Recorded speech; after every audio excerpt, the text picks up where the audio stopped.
Devon Norman, he too wants to speak on Parks and Recreation and police training. He will be followed by Jacques Miller, who wants to speak about Parks and Recreation and community development. Good evening to everyone. Thank you all for receiving me on today. I would also like to start off by saying thank you, Mr. Mayor President, for that amendment. Also, thank you for coming to the funeral and speaking at the funeral for Trayford Pellerin, which I would like to clear up for the public that it was the family who did ask the Mayor President to come, and he did honor that, and he did speak, and we thank you for that. However, my concern, and I am for the money being added to the police department, my concern for training is that that type of training is not necessary for the south side of town. That type of training is not necessary for white men and women who live in this city. So if we're going to add this money, and if we're going to have this money poured back into our police departments, I would like to also say that it's very imperative that we make sure that we're not just giving more money to these departments, but we're making sure that it's not just de-escalation training that needs to happen, but understanding the communities that they serve. We need to make sure that we are putting people in the communities, working in these communities that are from these communities. We need to make sure that the people who police these communities look like the community. And not just look like them on an outer appearance, but getting to know them. You ever heard somebody ever told you when you spend so much time around somebody, you begin to look like them? Instead, what our policing looks like is they spend so much time standing on the outside, keeping everybody in check. And that's not what policing should be. Not in the happiest city in the world. At least that's what Lafayette calls itself. And so I think that we can get to that day as long as we do this the right way. So let's not just pour more money there. Let's make sure that our police officers are trained. And let's make sure that when police officers commit a crime, they get the consequences that a citizen would. Let's stop protecting police officers higher than we would protect any other human life in this country. It's not about whether or not they have a badge. It's about the fact that every human life deserves the same dignity as the other.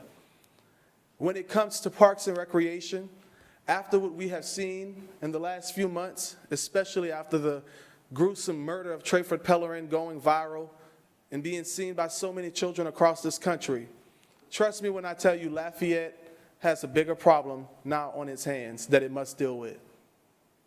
And that is the trauma of black and brown children in America.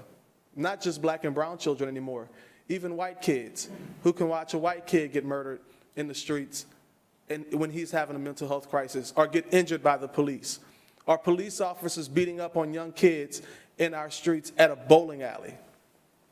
So now more than ever, these recreational centers are going to be needed. We have to make sure that we're investing in programs that will help these kids get through this trauma, the psychological trauma that they are born in because they're black, and they have to get the talk from their parents. Make sure that if you ever get stopped by the police, don't you have that same attitude that you might have with me, even though just because you're a child. Can barely even talk to a police officer the way that a child would respond to his mother if he's not happy with her response. And these are normal things that kids do. Sometimes they get disciplined by their parents, but one thing that they should never have to deserve, or that they should never receive, is for someone who is meant to protect and serve them, someone who is paid to protect and serve them, beating up on them.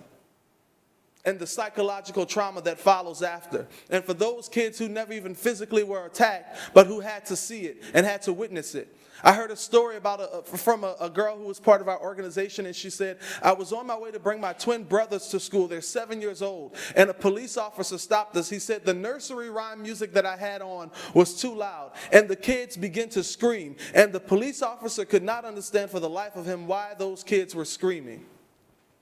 And it was because they saw blue lights and a badge.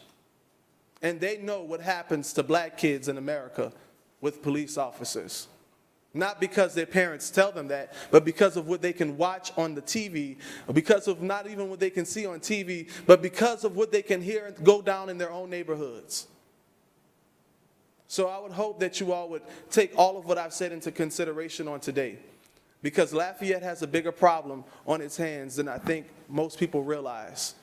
And it's not about the protesting, it's not about civil unrest, it's about the psychological damage that we have allowed to happen in our city. God bless you.